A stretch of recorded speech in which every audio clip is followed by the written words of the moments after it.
Okay, so the next one that we're going to talk about is just a clamshell.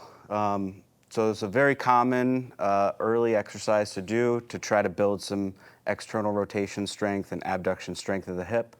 As we've mentioned before, one of the causes of knee pain can be weakness in the outside of the hip here.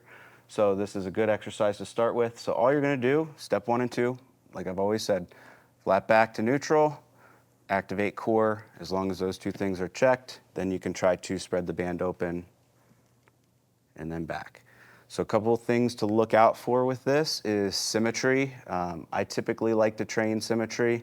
So even if you feel like one side could keep going and the other side is starting to slow down, stop, right? Don't keep going with the one side. It's going to further your imbalance, right? So we're trying to balance things out here. So flat back, tight core, spread apart.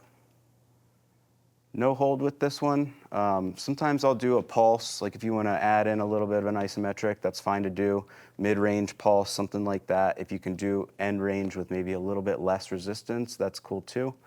Otherwise, just try to control it all the way through, right? So nice and wide, let it back together.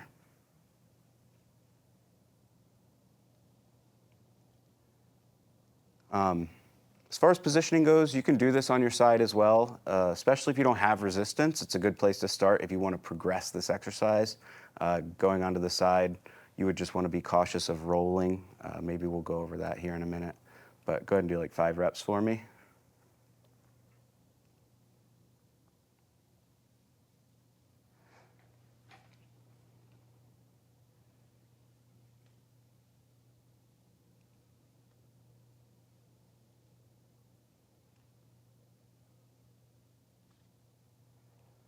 Great.